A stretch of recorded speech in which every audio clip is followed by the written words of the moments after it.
Martes en la tarde, bienvenidos y bienvenidas a la revisión de las noticias. Comenzamos un nuevo capítulo de nuestro programa, retomamos la transmisión en directo de CNN Chile. A esta hora de la tarde tenemos muchos temas para analizar y conversar con todos ustedes, así es que la invitación a que se queden en la sintonía de CNN Chile en esta tarde de día martes 26 de agosto, con altas temperaturas que podríamos definir, pese a que faltan todavía algunas semanas para el inicio de la primavera, como temperaturas primaverales. 25,4 grados es la temperatura actual en nuestra capital y alcanzamos una máxima que superó los 26 durante el día de hoy. Aquello se mantiene mañana, pero no necesariamente toda la semana. El jueves vuelve a bajar la temperatura en gran parte del territorio. Con esa introducción, con esa invitación, comenzamos a revisar los titulares de esta jornada en CNN Chile. Bienvenidos y bienvenidas. La dictadura de Augusto Pinochet vuelve a tensionar a Chile Vamos, mientras el presidente de la UDI, Guillermo Ramírez, evitó en Tolerancia Cero de CNN Chile calificar el régimen cívico-militar como tal. Desde Renovación Nacional y Evópolis sentenciaron que ese periodo correspondió a una dictadura.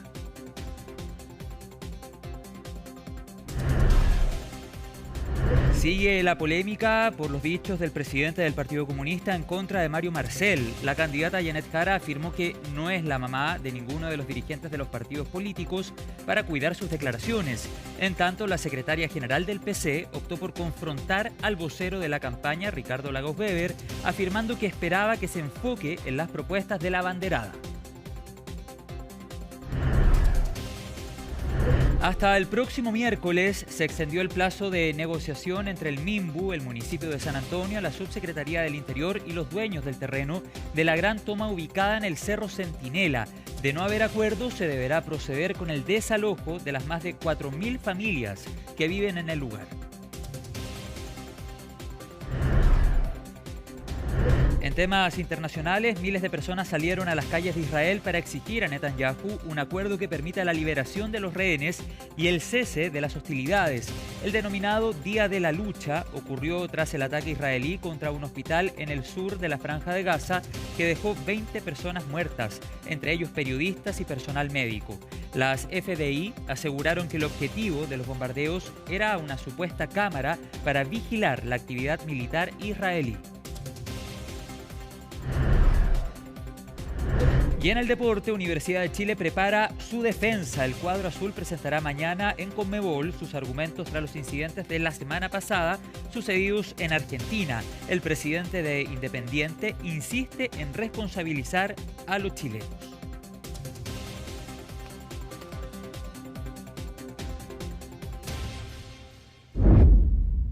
5 de la tarde con 32 minutos y junto a Colomba Eijols, parte de la redacción de CNN Chile, estamos listos y dispuestos. Colomba, ¿qué tal? Bienvenida. Para hablar de política nos vamos a centrar en primera instancia en la actual oposición, porque siguen los cuestionamientos o más bien declaraciones que no son todas igual respecto a la dictadura del régimen encabezado por Augusto Pinochet. Mientras Evópolis y RN dicen sí, fue una dictadura, en la UDI su presidente el día de ayer en Tolerancia Cero prefiere no referirse del todo al concepto, dice él, para no entrar en confrontación con Juan Sutil, que había sostenido que no estábamos en presencia de una dictadura la semana pasada acá en CNN Chile. De alguna u otra manera, Guillermo Ramírez Colomba, ahí lo podemos ir analizando, dice, no quiero entrar en confrontación, pero entrega argumentos que tienden a entender que él sí lo considera una dictadura sin decirlo necesariamente. Claro. ¿Qué tal? Bienvenido otra vez. Muy buenas tardes, José. Así es, da para, ¿no es cierto?, diferentes interpretaciones Así lo que es. dejó ayer las declaraciones del presidente de la UDI, el diputado Guillermo Ramírez, en Tolerancia Cero.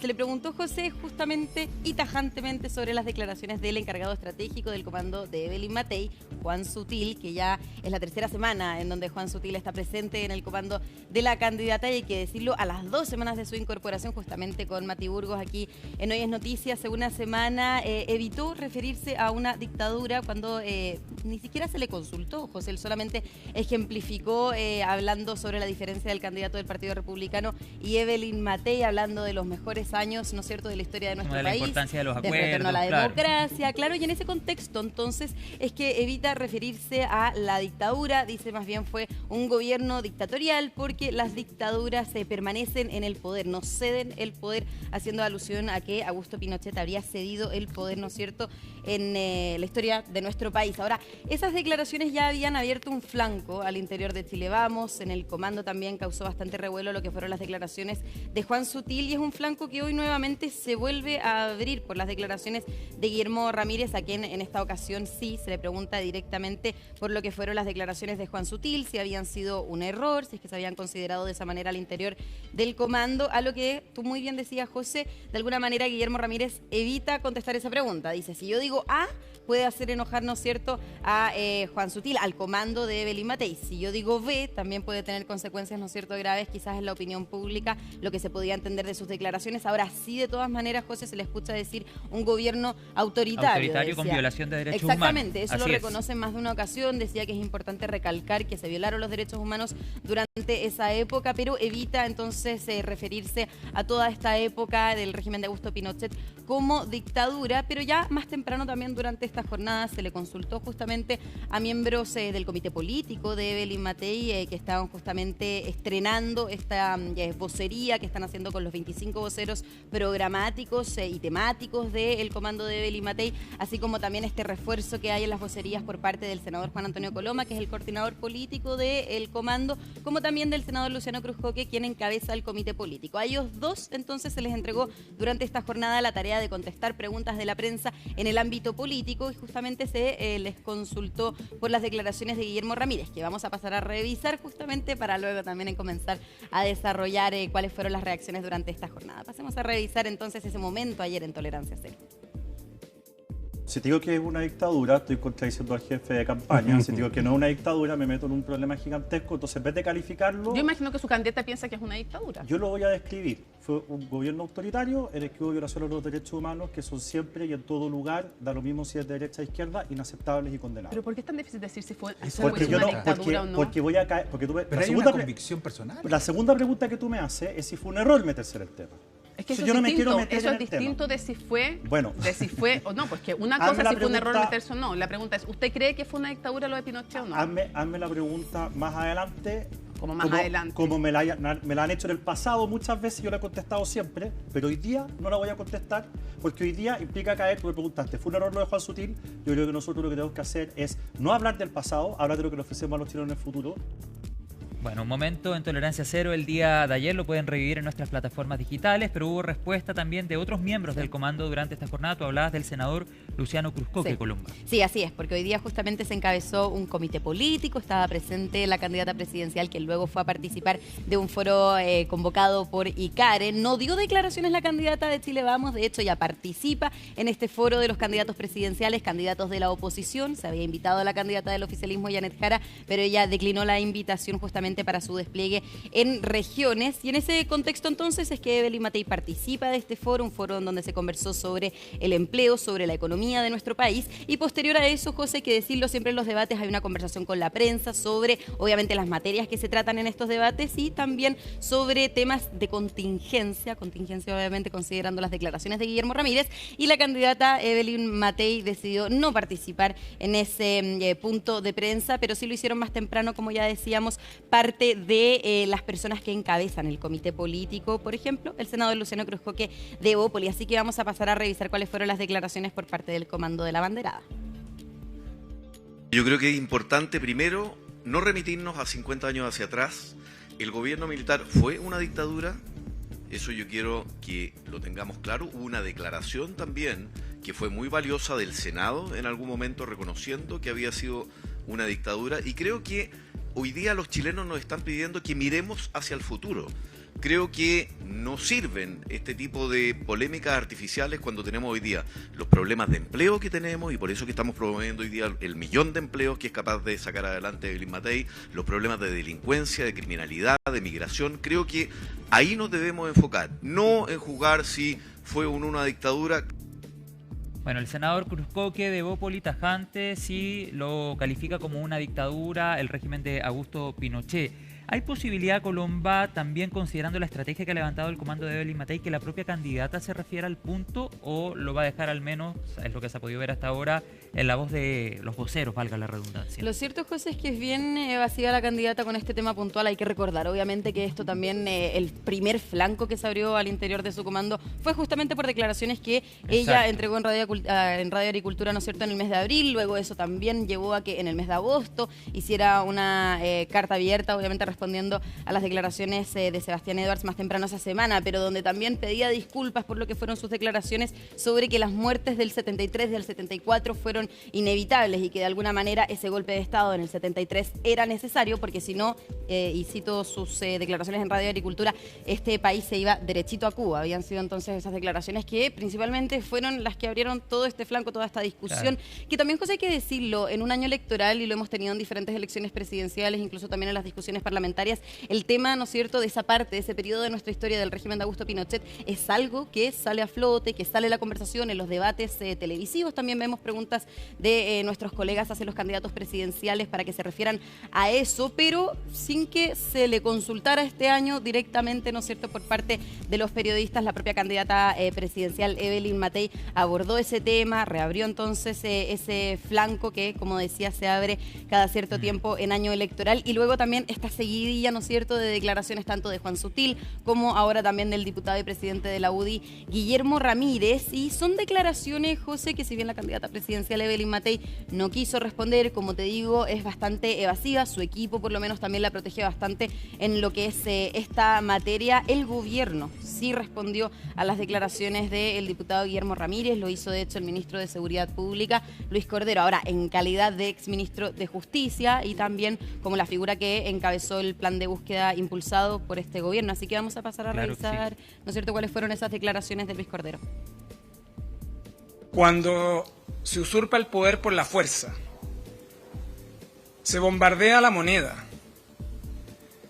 se toman detenidos ilícitamente a los opositores, se les confina en centros de concentración, se les detiene y hace desaparecer, se suprime el Parlamento, el Congreso, un poder electo democráticamente, se interviene el Congreso, se gobierna por decretos leyes.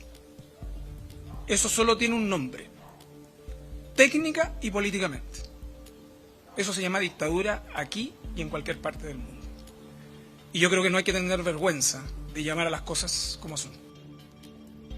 Bien tajantes ahí las declaraciones del ministro de Justicia, del exministro de Justicia, hoy de Seguridad Pública, que Luis entrega Cordero. Estas declaraciones en su calidad de exministro de Justicia y como quien encabezó en primera instancia el Plan Nacional de Búsqueda impulsado por este gobierno. Sí, así es. Así que declaraciones, ¿no es cierto?, bastante tajantes que vienen desde el gobierno y que nuevamente, ¿no es cierto?, se meten en la discusión presidencial, porque también ayer y durante la semana hemos tenido también declaraciones, por ejemplo, de la ministra vocera y el ministro del Trabajo, por lo que tienen que ver netamente con propuestas de los candidatos presidenciales, en este caso del candidato José Antonio Kast sobre chao al préstamo en la reforma de pensiones. Así que también, ¿no es cierto?, tenemos una voz más activa por parte del gobierno en lo que son las propuestas de los candidatos y también las declaraciones, por lo menos en este caso, del diputado y presidente de la UDI, Guillermo Ramírez. Hoy, José, yo te comentaba que estaban exactamente los candidatos presidenciales de oposición. No se invitó, es importante decirlo, a Harold May Nichols ni a Marco Enríquez Ominami, porque cuando se sortearon y se invitaron a los candidatos presidenciales, ellos no estaban inscritos en el servicio electoral. Eso pasó la semana anterior. Exactamente, pasó la semana anterior y recordemos que también ellos estaban recolectando las firmas necesarias para inscribir la candidatura presidencial. Así que esto no tuvo que ver con encuestas, tuvo que ver netamente con los candidatos que sí tenían un partido detrás apoyándolos para inscribir una candidatura presidencial. Como decía entonces, Janet Jara no pudo participar, fue invitada de todas maneras. Su silla, de hecho, fue utilizada por Karen Tal, también de Icare, quien moderó este foro donde los candidatos presidenciales se les preguntó principalmente sobre empleo. José Antonio Kast, de hecho, hizo alusión a la ausencia de Janet Jara, decía que le hubiera gustado que la candidata estuviera presente en ese foro justamente también para abordar la tasa de desempleo actual de nuestro país, junto también con lo que decía José Antonio Kast, han sido mentiras por parte de la candidata oficialista hacia programas de los candidatos de oposición y principalmente, ¿no es cierto?, el programa de José Antonio Kast. Claro, Janet Jara, ¿te acuerdas, Colomba, que como hace 2 o 3 semanas señaló que iba a dar privilegio en esta siguiente etapa de su campaña a desplegarse por nuestro país? Está actualmente en la Patagonia, en la región de Magallanes. De hecho, desde allá envió algunas declaraciones que vamos a revisar con Macarena Román más adelante, pero ella señaló que iba a privilegiar desplegarse por el terreno nacional más que seguir participando en estos foros que le parecían interesantes, pero que a su juicio era más importante estar en el territorio. Sí, de hecho fue en Moneda Patria Investment, en el mismo foro. De hecho, José, ¿te acuerdas cuando hablábamos de la polémica que se generó por los dichos de José Antonio Kast en ese momento sobre, ¿no es cierto?, que se había esbozado gobernar por decreto, pero finalmente era utilizar el reglamento, toda la institucionalidad del cargo del presidente para poder acelerar proyectos, ¿no es cierto? Claro. Declaraciones que en ese momento habían generado polémica y que hoy podríamos decir no hubo tanta polémica entre los candidatos presidenciales de oposición. La verdad es que cuando son solamente, ¿no es cierto?, los candidatos de un sector, el debate, podríamos decir, va por una cierta vía, en este caso el crecimiento económico, el empleo, también similitudes entre los programas y las posturas de los candidatos que no necesariamente hubo luego cuando se les preguntó por contingencia, específicamente por las declaraciones de Guillermo Ramírez, porque hubo diferencias respecto a cómo se califica el régimen de Augusto Pinochet. No todos estaban de acuerdo de que era una dictadura, no todos estaban de acuerdo de que era un gobierno militar, así que justamente vamos a pasar a revisar cuál fue la postura de cada candidato presidencial sobre este tema. ¿Para usted fue una dictadura? Que sigan debatiendo. Nosotros estamos preocupados del futuro. ¿Pero fue una dictadura, sí o no? Que sigan discutiendo. Nosotros estamos preocupados del futuro, de enfrentar el narcotráfico, de enfrentar el crimen organizado, de enfrentar el terrorismo, de enfrentar la migración ilegal, de hacer nuevas cárceles. Eso es lo que tiene hoy día preocupados a los chilenos. Y nosotros vamos a darle una salida a esa situación de emergencia en temas de seguridad, en temas de crecimiento y en temas sociales. ¿Para usted fue una dictadura? Hace 50 años que estamos con el debate, la verdad es que no, yo he hablado tantas veces de este tema, usted sabe cuál es mi opinión, ¿para qué la repite de nuevo? Yo no me voy a meter en el tema. Fue una dictadura y un periodo muy triste, muy triste. Hay algunos que quieren transformar esta elección en el debate del sí y el no. Insisto, Chile no es facho ni es comunarcho, es la clase media. Ustedes son una discusión completamente añeja para sacar titulares. Yo estoy preocupado del futuro.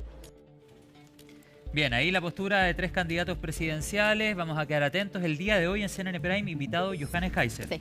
Así que probablemente ahí se le va a volver a preguntar qué opina sobre este tema que ha marcado la pauta, Columba. De todas maneras, fuimos de todas maneras insistentes con todos los candidatos, tanto con José Antonio Kast, que fue más evasivo, y también con Johannes Kaiser, pero como tú decías, José, en esta entrevista quizás podamos sacar una declaración un poco más extensa.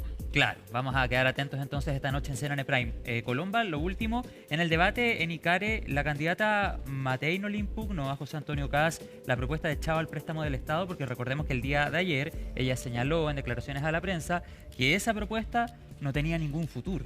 Y no tenía financiamiento, tiene que pasar por también el Congreso. Sí, es un tema que de todas maneras estuvo presente en el debate, de todas maneras bastante indirecto, pero Evelyn Matei sí se refirió justamente a este argumento que ella hace de que la propuesta de José Antonio Kast no tiene financiamiento y que además obviamente es una ley que tiene que pasar nuevamente por el Congreso. Para eso lo hablábamos ayer, José, tenía que tener mayorías, así que también las pensiones fue un tema central durante esta jornada en el debate ahí en Icare. Bien, Columba Eichholz, gracias por todas las reacciones. Seguimos muy pendientes a la carrera presidencial. Como siempre, todos los detalles los van a conocer primero en CNN Chile. Gracias, Columba. Nos vemos, José. Que estés muy bien. Igualmente. Chao, nos vemos. Vamos a la otra vereda política, nos vamos al oficialismo, porque continúan todas las reacciones luego de las declaraciones de quien vemos en pantalla, el presidente del Partido Comunista, Lautaro Carmona, sobre el exministro de Hacienda, Mario Marcel. La candidata Janet Jara, de hecho, hizo un llamado al orden dentro de su comando luego que surgieran críticas cruzadas entre voceros tras los cuestionamientos que yo les señalaba anteriormente de quien vemos en la pantalla, Lautaro Carmona.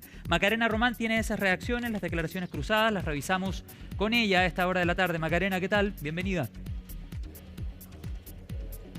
Hola José, muy buenas tardes. Claro, porque la polémica continúa entre el presidente del Partido Comunista, Lautaro Carmona, y algunos integrantes del comando de Janet Jara, en específico los que representan al socialismo democrático. Esto después de palabras, ¿cierto?, del líder PC, quien en conversación con Radio Nuevo Mundo dio a entender que era bien crítico de la gestión que tuvo el ex ministro de Hacienda, Mario Marcel. De hecho, dijo que al parecer se creía un dios de las finanzas públicas y que no había soltado algunos algunos gastos hacia lo que eran para él temas urgentes, como la salud pública, como también la educación pública. Esas palabras no cayeron bien de forma transversal en el comando, podríamos decir, porque decían, ponen nuevamente en aprietos a la candidata Janet Jara, quien tiene que salir a referirse de nuevo a este tema, y si es que comparte, ¿cierto?, estas críticas hechas por el presidente de su partido, o más bien se apega a lo que han dicho los demás integrantes de su comando, destacando la trayectoria de Mario Marcel.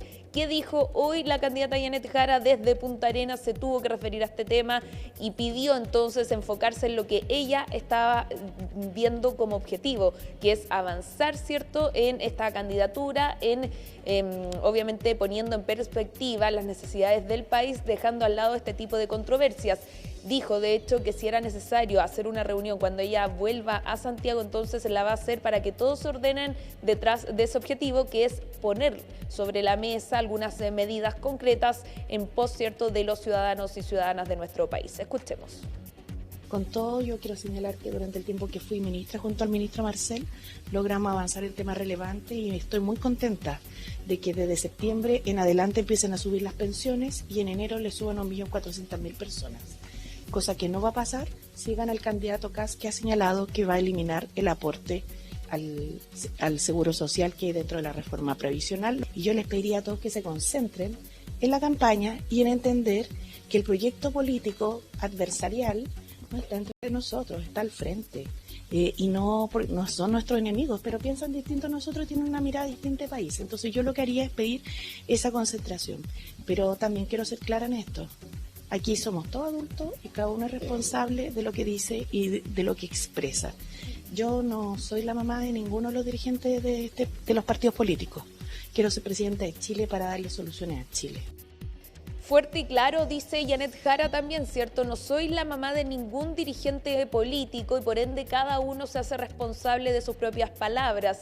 Lautaro Carmona en este minuto continúa en México, donde tiene diversas reuniones y por supuesto se le preguntará por este tema cuando ya regrese a nuestro país, que debiese ser el día jueves. Sin embargo, pese a que él no está aquí en territorio nacional, sí habló su secretaria general del partido, Bárbara Figueroa, quien primero, durante la mañana, en conversación con Cooperativa, cuestionó las palabras que tuvo el senador Ricardo Lagos Weber aquí en nuestro canal, en CNN Chile Radio. Dijo que él no era vocero de la coalición, es decir, que él no tenía por qué estar comentando para bien o para mal las palabras de los presidentes de partidos y que él es solo vocero del comando Janet Jara, es decir, que se enfoque en medidas y en esta gira nacional que está protagonizando la exministra del Trabajo. Escuchemos justamente parte de las repercusiones, ¿cierto?, que trajeron estas palabras en voz de la propia secretaria general del Partido Comunista, Bárbara Figueroa.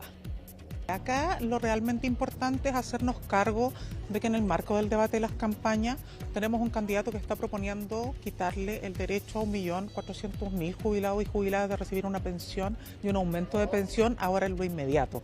Creo que esos son los debates que a Chile le convocan y por lo tanto nosotros entendemos que sobre esas materias es sobre las cuales tenemos que pronunciarnos cuando queremos hablar.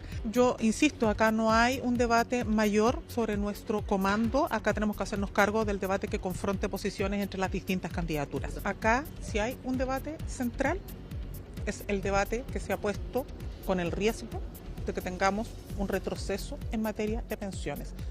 Ese es el debate central. Todo lo demás, accesorio. Desde el comando Janet Jara, a raíz de que Ricardo Lagos Weber es vocero de este comando, uno de los voceros, dijeron que no se iba a referir nuevamente al tema el senador del PPD, pero sí lo hicieron otros voceros, como el diputado Tomás Hirst y la diputada Gael Giomans, quienes se cuadran de alguna forma a este llamado al orden que hizo Janet Jara desde el sur del país y piden entonces enfocarse en lo que ellos dicen es necesario, la candidatura y los objetivos que se buscan llegar a través de esta. Escuchemos justamente a algunos de estos voceros. Nuestra candidata Janet Jara ha sido muy clara. Ella está recorriendo el país para escuchar a la gente, para conocer sus necesidades y también para proponer un paquete de medidas que mejoran la calidad de vida de la gente, con un aumento del ingreso a 750.000 pesos, con medidas concretas y por lo tanto está totalmente fuera de estas discusiones, de esta chimuchina que no tiene nada que ver con las verdaderas necesidades de nuestros hombres y mujeres. En eso está la candidata, en eso está el comando y en eso vamos a ir recorriendo el país, escuchando y con propuestas concretas y que le sirvan a la gente. Creo que hay que acoger el llamado que hace nuestra candidata Janet Jara a poner el foco, la centralidad en lo que importa, en la escucha activa que ella está realizando en el recorrido nacional en distintas ciudades, que además ha tenido una recepción muy cariñosa, muy masiva, y quedarnos también con el foco en la campaña, en poder hablar, dialogar, consolidar nuestro programa. Eso es lo importante.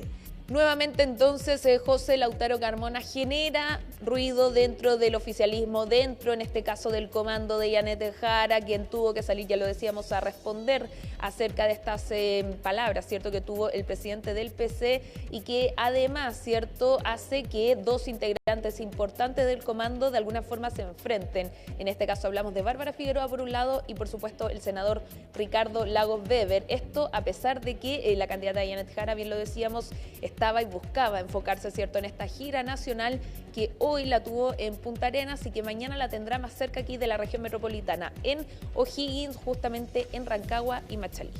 Bien, Macarena Román, muchas gracias por la información. Seguimos atentos, como decíamos también al finalizar con Colomba Eichholz, a la carrera presidencial, oficialismo, oposición y candidatos independientes. Gracias, Macarena.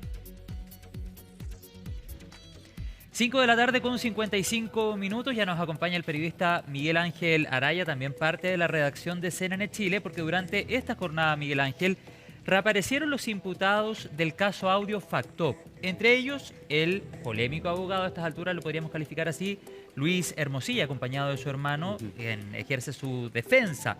Bueno, todo esto en un proceso de reformalización, y tú me decías fuera de micrófono, Miguel Ángel, un proceso, insisto en el concepto, que podría llegar a durar 4 días. Tú nos cuentas las reacciones de la jornada, Miguel Ángel. Bienvenido. Muy buenas tardes, José. Buenas un gusto saludarte a ti y a quienes nos ven a esta hora. Tú lo decías, 4 días podría llegar a durar esta audiencia de reformalización de lo que es el caso Audio. Pero no solo el caso Audio que conocemos todos, esta grabación en la que participaban Luis Hermosilla, María Leonarda Villalobos, Daniel Sauer, sino que se han ido sumando aristas que en algún minuto conocimos formalizaciones que iban siendo de manera, podríamos decir, individual cada una de estas aristas del caso Audio. Sin embargo, lo que ha determinado el Ministerio Público, la Fiscalía Regional Metropolitana Oriente, es unificar todas estas causas, unificar todas estas carpetas de investigación que estaban vinculadas al caso Audio, vinculadas a Luis Hermosilla, para llevarlos eventualmente a un juicio oral todo unido. Cada uno de estos imputados, son cerca de 15 imputados los que están siendo reformalizados en esta causa,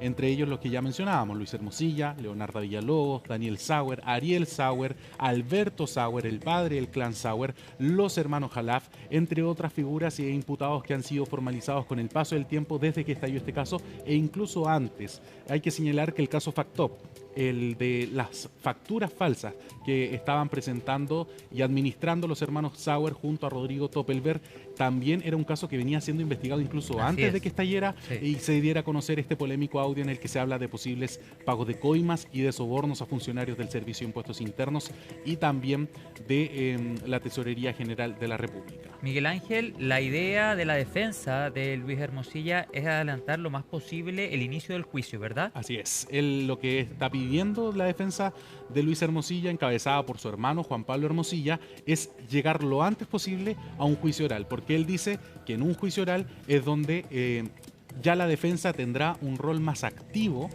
a diferencia de lo que ha sido todo este proceso de la formalización y las distintas audiencias que han existido, pero él dice en un juicio oral, con 3 jueces que van a definir si Luis Hermosilla, mi hermano, dice él, es o no culpable de estas imputaciones que le está haciendo el Ministerio Público. Esa es la oportunidad en la que la defensa va a poder mostrar sus propias pruebas, va a poder mostrar sus propios testigos para convencer a los magistrados, en el caso de Luis Hermosilla y de su abogado defensor, que él no estaría vinculado a estos ilícitos y por lo tanto demostrar su inocencia, dicen ellos. El Ministerio Público acá tiene otra teoría de que es responsable de diversos delitos de corrupción, algunos delitos tributarios, entre otros ilícitos por los cuales ha sido formalizado, incluso tráfico de influencias en la arista Parque Capital, recordemos, donde los hermanos Jalaf supuestamente le habrían solicitado favores a raíz de los vínculos que tenía Luis Hermosilla con el gobierno del expresidente Sebastián Piñera para agilizar lo que era un trámite que podría haber demorado 2 años y a él se le termina concediendo cerca de 2 meses. Así que son varios los ilícitos que rodean a la figura de Luis Hermosilla y son varios los días que va a durar esta audiencia de reformalización. Hoy día simplemente pudimos escuchar los hechos, los detalles, las precisiones que tenía que hacer el Ministerio Público respecto a la arista FACTOP, a la causa madre, como se le ha denominado por el propio ente persecutor, donde participan tanto los hermanos Sauer, también hay participación de los hermanos Jalaf, entre otras personas que están siendo imputadas de todos estos ilícitos. Pasemos a escuchar las declaraciones que entregó durante esta jornada el fiscal de la Fiscalía Metropolitana Oriente, el fiscal Juan Pablo Araya, quien se refirió a cuáles son finalmente los fines de esta audiencia de reformalización y que también a qué abarca. ¿Pueden surgir nuevas imputaciones? Escuchemos aquellas declaraciones. Bueno, estamos en la etapa final de esta investigación, estamos ya terminando y esta reformalización tiene que ver precisamente con ajustar los cargos. En particular hay un hecho 1 que es bastante extenso, que es el de invasión al giro bancario, que el día de hoy se incorporaron detalles respecto a la facturación. Por ejemplo, María Leonarda Villalobos Mutter tiene un aumento en las imputaciones. En el caso de los hermanos Jalaf hay podríamos decir, un cambio de las imputaciones porque están siendo considerados ahora en los hechos en delitos base en algunas de las conductas y en otras van a mantener el lavado, pero por ejemplo en el caso de Daniel y Ariel Sauer se agregó lo del fondo MF. Bueno, ahí escuchábamos las declaraciones, entonces sí. Precisar hechos, precisar cifras, precisar eventos, lo que está haciendo durante estos días y va a seguir haciendo el Ministerio Público en esta audiencia de reformalización. Tú lo decías, José, el punto principal acá, por lo menos la defensa de Luis Hermosilla, es llegar cuanto antes a un eventual juicio oral. De hecho, esta jornada se discutió una ampliación del plazo de investigación. El Ministerio Público estaba pidiendo por su parte 60 días de investigación más a contar de hoy. Algunos abogados defensores estaban pidiendo 120 días más de investigación, lo que es traducido 4 meses más de investigación. Sin embargo, la magistrada Jimena Rivas decidió bastante salomónicamente, podríamos decir, si el Ministerio Público pedía 60 y algunos abogados defensores estaban pidiendo 120, ella lo dejó en 90 días de investigación. Lo que dice el Ministerio Público es que no deberían existir más ampliaciones del plazo de investigación. ¿Por qué? Ellos ya están casi listos con las diligencias, pero están dando más plazo porque las defensas precisamente han solicitado otras diligencias, han solicitado que se cite a declarar a persona, etcétera. Y por lo tanto, para hacer el proceso lo más objetivo y transparente posible, ellos están cediendo a este plazo que están solicitando las defensas. Claro, y nosotros decíamos al inicio de tu comentario, Miguel Ángel Araya, que reaparece Luis Hermosilla acompañado de su hermano Juan Pablo Hermosilla. No conversó con la prensa, pero sí caminó al lado de quien ejerce su defensa. ¿Quién sí habló su hermano, Juan Pablo Hermosilla? Exactamente, habló su hermano Juan Pablo Hermosilla, habló antes y habló después de esta audiencia. Pasemos a escuchar aquellas declaraciones y también las de Octavio Sufán, abogado defensor de Daniel Sauer. Nosotros lo que estamos haciendo en particular en el caso de Luis es tratar de apurar e ir a juicio oral. Así que sí, creo que el tribunal reaccionó bien al final frente a la realidad y me pareció razonable la resolución del juez. Lo interesante es producir una instancia en la cual se pueda ponderar la prueba, y por lo tanto para nosotros, por lo menos en lo que dice relación con Luis, creo que los hechos están bastante claros, asentados. Nosotros sostenemos la tesis de que no es delito, el Ministerio Público dice que sí, y a nosotros nos interesa llegar a juicio lo antes posible. El supuesto ideólogo de estos supuestos fraudes terminó con una salida alternativa. Esto significa que el Ministerio Público terminó respecto de él sin condena, y eso es llamativo porque, como les digo, partimos con una grande y elocuente causa y terminamos, en el caso del señor Cuadra, con una salida alternativa.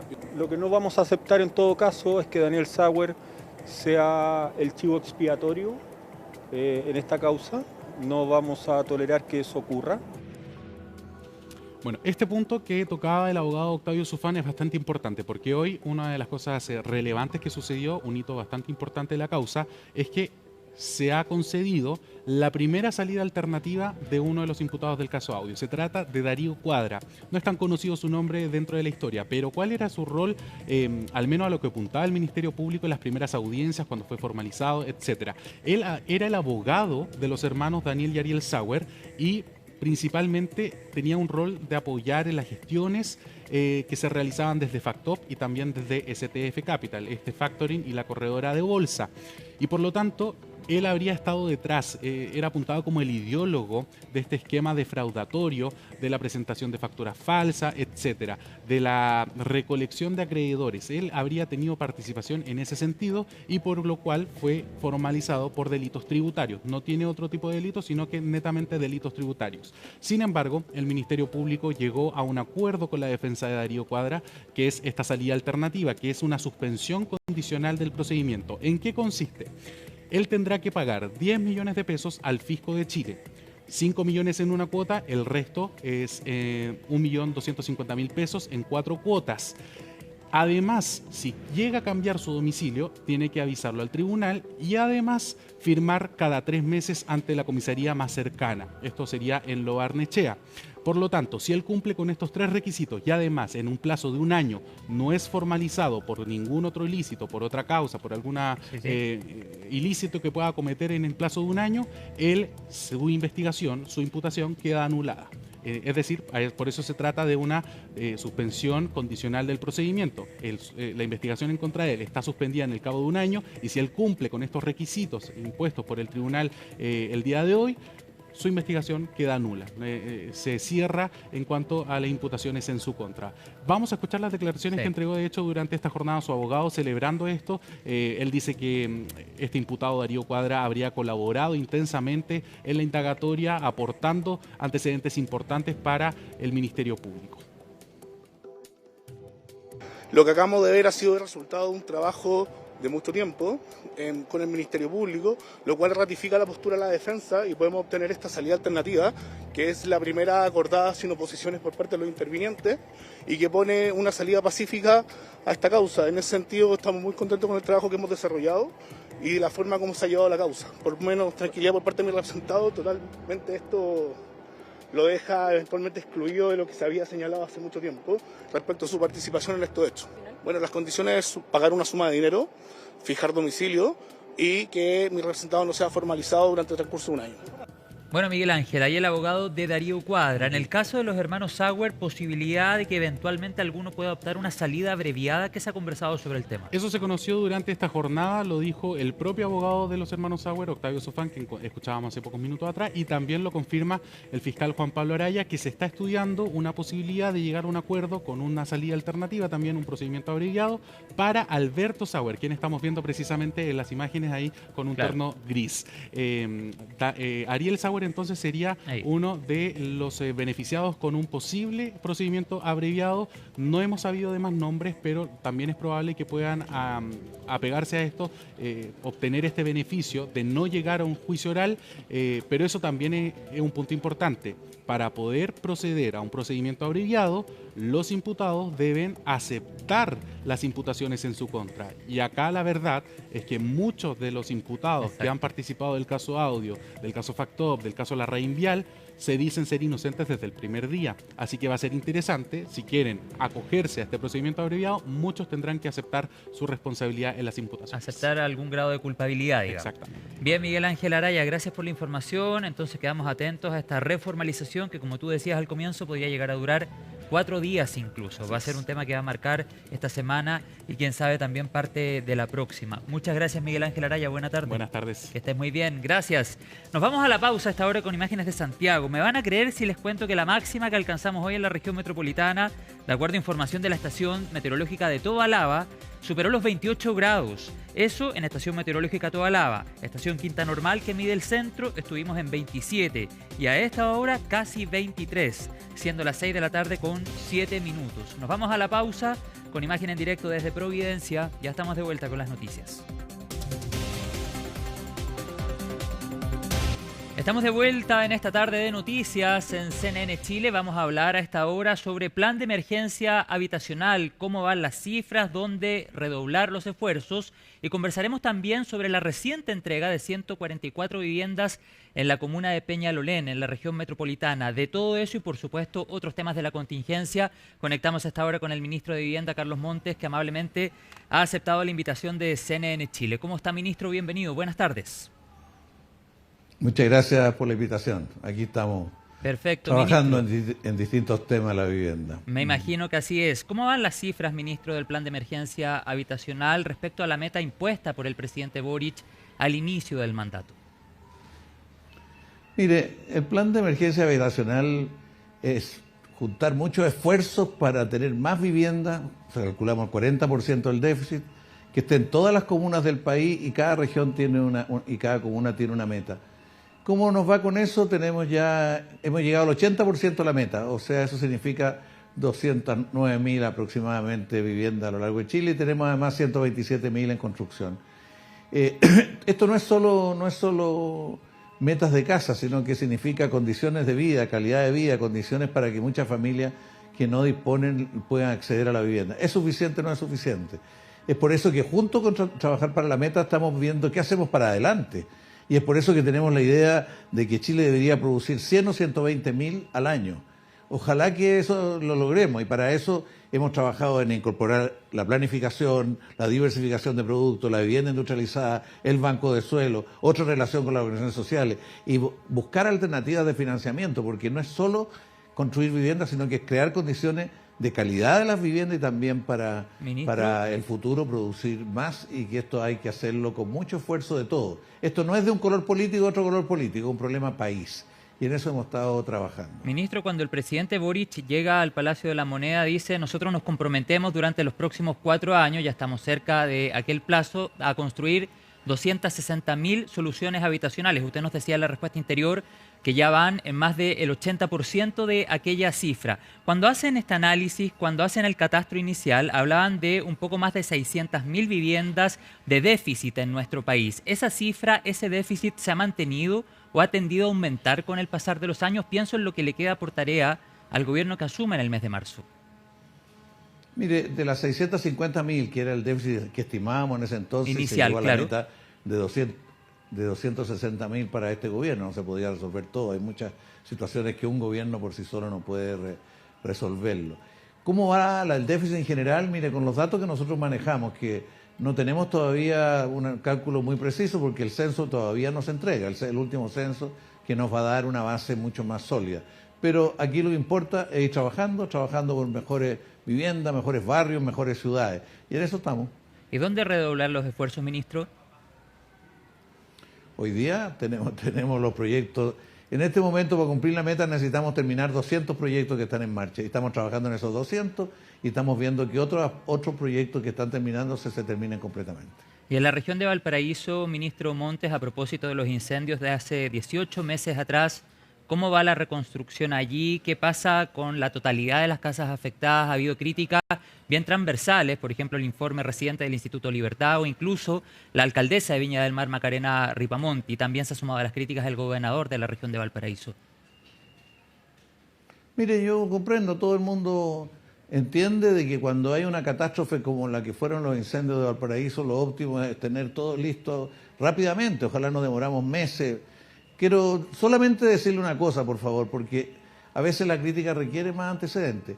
Cuando este gobierno pasa a ser gobierno, recibió 25 reconstrucciones atrasadas de antes, 25 y muchas miles de viviendas. Durante este gobierno, lo que llevamos de este gobierno, han habido 18 catástrofes, una de las cuales es la de Valparaíso. Sabemos que el país requiere modificar su forma de organizarse para las catástrofes. Se han propuesto distintas cosas. Ahora nosotros hemos tenido que responder en las condiciones que estamos. ¿Sabe cuánto se demora una vivienda desde que se decide hacer una obra hasta se licita todas las etapas? Para empezar recién las obras, 11 meses.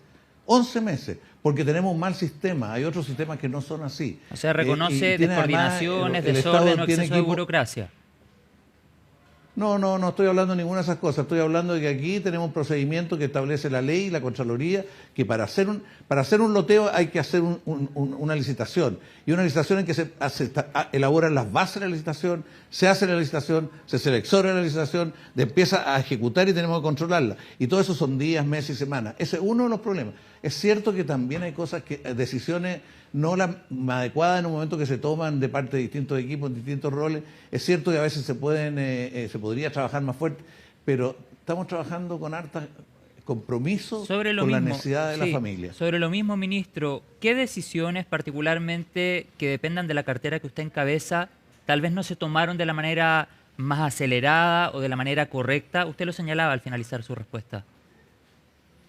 Sí, mire, yo podría hacer una lista de muchas cosas, pero solamente le voy a decir que nosotros quizás deberíamos haber combinado mejor lo que es la consulta, pero en fin, ¿para qué voy a entrar en esto? Porque se distorsiona mucho. Lo que creo es que nosotros deberíamos haber tenido equipos preparados en distintas partes del país para la reconstrucción, más preparados que lo que teníamos, dado que esta reconstrucción era especial. Aquí había un problema de socavones, había un problema de suelo muy disparejo, los daños no eran igual, no es lo mismo cuando hay que reconstruir un terreno completo, en fin, distintas cosas, y que ahí se demoraron las decisiones. Pero cuando dice tomarse. Fortalecer las consultas, Pero yo creo ¿a qué que se más refiere allá de en eso concreto? necesitamos cambiar la organización general de nuestra manera de hacerlo y otras cosas más, pero ahora estamos trabajando porque en los 6 o 7 meses queremos dejarlo más avanzado las cosas.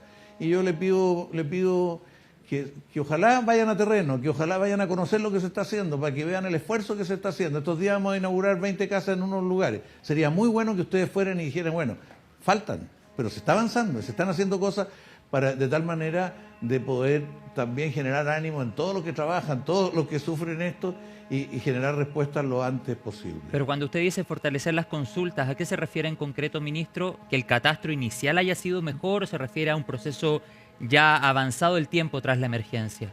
No, mire, esto es una cosa más general, pero no me voy a meter en eso ahora, porque la verdad es que nosotros tomamos muchos los estudios posteriores a la reconstrucción del presidente Piñera y los errores que habían cometido, y escribieron y contrataron a varios expertos extranjeros, y de ahí sacamos hartas lecciones de cosas que hay que hacer y cosas que no hay que hacer, pero no me voy a meter en eso porque aprendimos, porque en esto no se trata de soberbia que uno de afuera dice todos lo han hecho mal y ellos son los buenos. No, ojalá que todos colaboráramos y hiciéramos mejor las cosas, y eso es lo que con la mayor humildad llamamos a decir que sumémonos todas a enfrentar estos desafíos nacionales. Puede que no en mucho tiempo más tengamos cualquier otra catástrofe y vamos a tener que salir de distintas partes del país, de distintas corrientes de pensamiento, de distintos lados, a ver cómo lo enfrentamos. Y para eso Chile tiene que prepararse mejor. Le entiendo. Nos demoramos. El punto totalmente. En cuanto pasamos de la ONEMI, cuando pasamos de la ONEMI a Senapred, nos demoramos 3 años solamente en cambiar lo que se hace antes de la reconstrucción, en el proceso inicial de la emergencia. Ahora tenemos que reconstruir la manera de reconstruir. Y eso es una cosa que hay que pensarla muy bien. Le entiendo el punto, pero es que una El ministro del Interior va a cosa... hacer una propuesta de proyecto de ley y esperamos que eso alcance a llegar antes que termine Le este entiendo gobierno. el punto, pero una cosa es modernizar la institucionalidad, pasar de una oficina como era la ONEMI a un servicio como es Senapred, y otra cosa es atender la emergencia de un montón de familias que han pasado ya varios inviernos luego de la emergencia. O sea, una cosa es la necesidad humana y otra es la modernización de la institucionalidad. No, sí son dos cosas. Mire, vivienda no ve la emergencia. La emergencia es tarea de Senapred. Vivienda lo que ve es la reconstrucción. Por eso Entonces le digo. tiene que ser capaz de diagnosticar los daños, ver diseño, discutirlo con la familia y buscar las empresas dispuestas a trabajar en esto, buscar los distintos alternativas para hacerlo. Eso es reconstrucción. Y en eso hay algunos sectores que son más complejos que otros, hay algunos problemas legales para reconstruir. Hemos cambiado 4 leyes, señor. 4 leyes hemos cambiado y había unanimidad en el Congreso. Ha costado, ahora el debate se tiene que dar, ha costado. Pero esto de la reconstrucción es algo que yo leí todo lo que fue la reconstrucción del 71, por ejemplo, en Chile, cómo se demoró y todo. Era otro Estado, otra realidad, otro problema, y ahora tenemos que tener un diseño organizativo, unas capacidades para actuar, técnicos muy preparados en distintos tipos de daños. Bueno, pero eso es parte del desafío que tenemos por ¿Y delante. cómo le caen a usted declaraciones, por ejemplo, que vienen de la alcaldesa de Viña del Mar, Macarena Ripamonti, cuando por una parte responsabiliza al Ministerio de la Vivienda y el Urbanismo por el retraso en la reconstrucción en la región de Valparaíso y particularmente en la comuna que ella representa, y cuando también ella, como una líder comunal, parte del oficialismo, mira con buenos ojos, por ejemplo, la reconstrucción que llevaba adelante el entonces presidente Sebastián Piñera hace algunos años atrás? Mire, yo no soy comentarista de lo que se hizo antes, lo que se hizo ahora. No hemos criticado nunca nada de las reconstrucciones anteriores. Hemos leído sí las críticas, pero no nos hemos dedicado. Estamos tratando de asumir nuestra tarea y yo no soy comentario de las opiniones de otras autoridades. Ok, pero reconoce un retraso, es evidente. O sea, sin lugar a dudas. Y lo reconozco especialmente cuando veo a la familia, veo la necesidad de la familia. Y claro que lo reconozco, sin lugar a dudas. Y con el objetivo precisamente de entregar certezas a las familias que tal vez hasta ahora están conectadas con la pantalla de CNN Chile, me gustaría preguntarle, ministro, ¿cómo van las cifras precisamente en la reconstrucción de la región de Valparaíso, las comunas más afectadas? ¿Cuántas viviendas 100% terminadas y cuál es el compromiso al fin del mandato del presidente Boric en marzo de 2026. Mire, aquí hay un tema con las cifras, porque si usted reconstruyó alguna vez, cuando empieza a hacer su casa, tiene todo un periodo desde que va avanzando y hasta que termina. O sea, totalmente terminada, hoy día son 205 las totales absolutamente terminadas, las que están entregadas ya, y vamos a ir subiendo distintos proyectos. Pero hay otras que están en el 20% construidas, otras que el 25, 70, 75, o sea, vamos avanzando. Y antes de construir las obras hay que hacer todos los trámites primero para tenerlo. A nosotros nos desespera no poder hacerlo más rápido. Evidentemente que nos desespera no encontrar las empresas que tienen ciertos sistemas de trabajo apropiados para distintas realidades. Pero lo importante es que mientras estemos con esta responsabilidad vamos a tratar de que sea lo mejor posible, porque quedan 6 meses nomás. ¿Cuánto me dijo, ministro? ¿100? ¿105? Quedan 6 meses nomás. No, pero de las viviendas 100% terminadas con recepción y todo, me dijo 100, un poco más de 100, ¿no? Son 205 en total, 205. Las que están entregadas y todo. ¿De un total de más de 4.000 afectadas?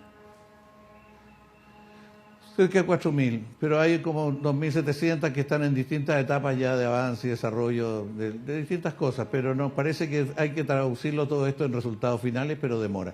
Nosotros estamos reconstruyendo en este momento, para que usted sepa, porque usted lo dice con cierto ángulo, pero para que usted sepa, de las reconstrucciones anteriores al año 22, nosotros ya hemos reconstruido durante este gobierno 2.700 viviendas. Ok. ¿Ah? O sea, porque se vienen acumulando distintos tiempos. ¿Por qué? Porque tenían problemas legales los gobiernos anteriores de las viviendas, para poder demostrar. Porque había situaciones territoriales complejas, distintas realidades. Entonces, yo sé que todo esto no justifica que las familias tengan que vivir sin vivienda. Es muy duro para las familias vivir sin la vivienda, tener que vivir en condiciones familiares o en otras alternativas. Bueno, pero en eso se está trabajando. Somos bastante serios para hacerlo y hemos tratado de hacerlo mejor. Ojalá que en el futuro o ahora haya gente de mejor calidad para hacer las cosas, pero hemos tratado de hacerlo la mejor calidad posible. Yo además soy ministro de la vivienda. No soy jefe de la reconstrucción de Valparaíso, porque sé que esto tiene siempre cierta connotación. Yo soy el jefe, soy ministro de la vivienda y tengo que mirar el conjunto de las reconstrucciones que estamos, que son 43 en este momento. Sí, pero usted entenderá que tenemos que preguntarle como jefe del Ministerio de Vivienda siempre, e insisto en el punto... Por supuesto, eso lo entiendo, por eso le estoy contestando. Sí, yo lo sé y le agradezco la respuesta siempre, como lo decía anteriormente, con el objetivo de entregar certezas a las personas que tal vez no han tenido una respuesta lo más rápido que ellos hubiesen, por supuesto, necesitado tras la emergencia. Sobre lo mismo, ministro, la alcaldesa de Ripamonti, en entrevista el día 17 de julio, si mal no recuerdo la fecha de este año, con Mónica en CNN Prime, decía que el avance que se ha dado en el territorio afectado en muchos casos ha sido gracias a que la propia gente damnificada encontró dinero de forma privada y lograron reconstruir sus viviendas. Y en cuanto a las responsabilidades, le insisto en el punto y apunta al Ministerio de la Vivienda, que es, comillas, quien lleva la cartera de la reconstrucción y que bajo su mirada, dice la alcaldesa Ripamonti, han decidido por diferentes cuestiones que ellos tienen que responder, tomar la vía regular, con todos los nudos críticos que eso significa. Ahí volvemos un poco a lo que hablábamos anteriormente. Podemos deducir un exceso de burocracia y le pregunto derechamente, las personas damnificadas en los incendios de la región de Valparaíso, para conseguir subsidios tuvieron que seguir la vía regular que sigue, por ejemplo, una persona que también está postulando el subsidio, pero que no ha enfrentado una emergencia de esas características? Mire, este es un tema bastante más enredoso y no voy a entrar en detalle, pero lo único que le puedo decir que han habido reconstrucciones de hace poco tiempo que no regularizaron las viviendas entregadas y las familias hoy día andan en esa zona viendo cómo regularizarlas porque no las pueden vender, porque no las pueden heredar. Nosotros tomamos una opción. Toda vivienda construida con recursos públicos busca terminar regularizada, o sea, que sea reconocida como una vivienda que cumple los estándares básicos que se establecen en las normas básicas. No todas las normas, pero en las normas básicas. Pero esa es una opción, hay otras opciones y tomamos esa opción. Yo en general prefiero no comentar lo que dicen nuestras autoridades. En todo caso, con lo que estamos tratando de hacer ahora, parte de las discusiones que han habido se están tratando de perfeccionar. Ya, finalmente, para ir a otro tema, ministro, entonces, ¿qué compromete? ¿Cuál es su compromiso, su mensaje para las familias de la región de Valparaíso pensando en marzo de 2026? Tenemos 205 casas, 100% entregadas con recepción, usted lo señalaba anteriormente. ¿Cuántas más de aquí a marzo? Más o menos, un estimativo. No, mire, no voy a entrar en detalle. Solo le puedo decir que el sábado vamos a entregar 20 más. Y así vamos a seguir avanzando. Entonces, y una muy bonita que sería bueno que ustedes fueran, porque son muy bonitas. Se hizo en discusión con cada uno de los propietarios de las empresas, buscaron un modelo adecuado para los distintos para las distintas realidades. Bueno, a medida que vamos avanzando, y hemos entregado todo lo que usted me está consultando por escrito, que son respuestas no fáciles en términos de las cantidades, porque no es blanco-negro. Las viviendas no se hacen de un momento a otro. Creíamos que con la industrializada iba a ser mucho más rápido. No ha sido todo lo rápido porque nos hemos enredado en otras cosas que tienen que ver con la pendiente de los suelos, que tienen que ver con los muros de contención, con otras cosas que nos han dificultado, y las personas que son las que llevan esto han tenido que ir aprendiéndolo. ¿Y el Fondo de Emergencia Transitorio por Incendios, ministro, se puede asegurar que no corremos el riesgo que expire durante 2026? Mire, el Fondo de Emergencia Transitorio está establecido en la ley. Sí. El Fondo de Emergencia Transitorio está guardado en el Tesoro Público. El Fondo de Emergencia Transitorio dura hasta fines del año 2026. Si en el camino se decide ampliarlo, la cantidad y los tiempos, puede hacerse por ley. Esto es segunda vez que se usa el Fondo de Emergencia Transitorio, por lo menos dentro de lo que yo sé, que fue la anterior, fue durante la pandemia. Yo era parlamentario en la época, me tocaba controlarlo y ver. Aquí, si usted quiere verlo, mírelo, y está en la página web del propio Ministerio del Interior. Dos cosas: uno son los gastos que ya se pagaron y otros son los gastos que están comprometidos en lo que se está haciendo. Y la suma de eso es lo que da a lo que se ha usado del Fondo de Emergencia Transitorio. Hay algunos diseños de parques, que los parques se demoran mucho. Nosotros estamos construyendo varios de los parques que partieron en la reconstrucción del presidente Piñera. Ahora lo estamos todavía terminando, porque esto es así. Hoy día también nosotros estamos terminando los diseños de algunos parques y esperamos empezarlo este año, a fin de año varios. Hemos pavimentado hartas calles, distintas cosas. Pero todo esto es insuficiente para lo que se necesita. Bien, ministro, vamos al tema de la toma de San Antonio, pero quedamos atentos. Usted decía 205 viviendas, más 20 este fin de semana. Tendríamos un total de 225. Ojalá que nos podamos acercar a una cifra más creciente. Por favor, hagamos un cálculo. ¿Sí? Hagamos un cálculo que responda a la realidad. También le puedo decir que un porcentaje de viviendas que se están haciendo, que están avanzando en distintas etapas. Algunas llevan 25%, sí, 50%, 75%. Claro eso. Sí, claro. Entonces, es que lo que pasa es que se hace una caricatura pensar que todo está estabilizado. Algunos dicen que se han hecho solo 100. No, para nada. Sí, quedó claro su respuesta. Vamos a pagar ahora de la autoconstrucción, de lo que usted señaló de autoconstrucción. Ya tenemos 67, que lo único que falta es pagarle a cada una de las personas que la construyeron, porque ya fueron fiscalizadas, estudiadas, analizadas, pagarle a cada una de las personas 27 millones a cada uno, que es parte de esto, y ahí van a haber 67 más porque esas ya están terminadas, pero no están formalizadas y regularizadas. Claro, bueno, quedamos entonces atentos a algún consolidado que tal vez puedan entregar desde el Ministerio para poder tener el desglose preciso. Todo, está escrito, usted lo puede pedir en el Ministerio de la Vivienda, tiene 2 tomos de ese consolidado. Perfecto. Ministro, vamos a la toma de San Antonio. La comisión entonces ha logrado aplazar hasta el 3 de septiembre el desalojo de dicha toma. Son muchas las viviendas que están allí, mucha la cantidad de personas, muchos niños y niñas también. ¿En qué va ese proceso? Podríamos decir que el último aplazamiento, el que se da a conocer durante las últimas horas, que apunta al 3 de septiembre, ¿es el último o esta prórroga eventualmente podría seguir extendiéndose? A ver, yo quiero explicarle. Lo que pasa es que aquí hubo una toma de un conjunto de familias por distintas razones. Hubo unos dueños que se sentían muy afectados. Los dueños fueron a la Corte de Apelaciones. La Corte determinó un desalojo en un determinado periodo de tiempo. El Ministerio dijo, dennos un tiempo para tratar de buscar una solución entre las partes. Sí. Hemos estado conversando más o menos 4 meses porque costó constituirla. Hemos conversado 4 meses. No se ha llegado todavía a un acuerdo. No le voy a dar detalles porque hay un acuerdo de confidencialidad y muchos de los que tiran noticias por los diarios no son efectivas, por lo menos. ¿Pero cómo van las tratativas? ¿Dónde están los puntos más complejos? No voy a decir eso porque eso es parte importante de la confidencialidad que tiene el proceso. Y esperamos terminar. Puede que haya acuerdo, puede que no haya. Las familias están muy inquietas. Nosotros estamos tratando de que haya acuerdo. En poco rato más, en menos de una hora más, tenemos reunión ahí con distintos especialistas en todo esto para ir avanzando y ojalá lleguemos a un acuerdo. Si no hay acuerdo sería un gran problema para el país. Precio por metro cuadrado, definición de garantías, condiciones de financiamiento, ¿por ahí están los puntos más complejos? Bueno, eso es lo que publican los que no debieran publicarlo porque esto es confidencial. Bien, pero entonces, de no llegar a acuerdo, el desalojo va el próximo 3 de septiembre. Mire, de no llegan a acuerdo, nosotros hacemos que opere la ley y eso tiene que ver con la Corte de Apelaciones. ¿Cómo son las cosas? ¿Cuánto tiempo? Hay muchas, no voy a entrar en los detalles porque son detalles que no son sencillos, pero claramente están establecidos en la ley. Y en caso de no haber acuerdo, ¿han barajado opciones de dónde se irían esas personas?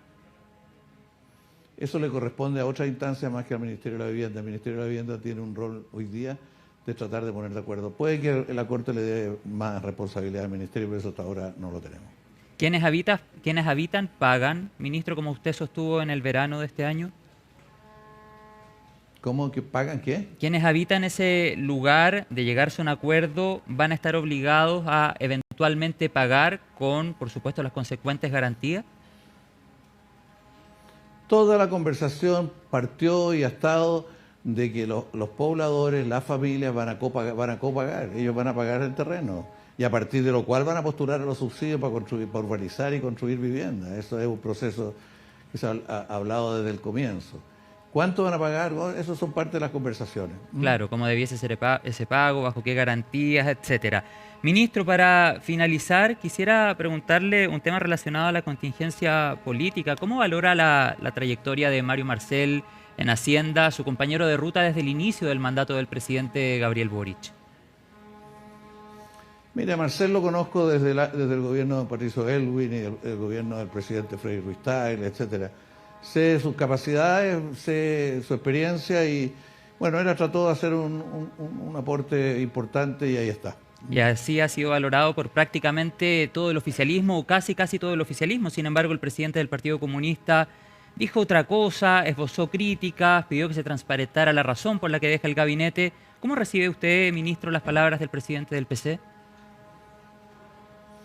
Mire, yo en general no es mi práctica estar discutiendo y criticando a otros ministros, no me corresponde, y la verdad que la opinión de Carmona es la opinión de Carmona y bueno, él tendrá su fundamento que no lo ha explicado hasta el momento.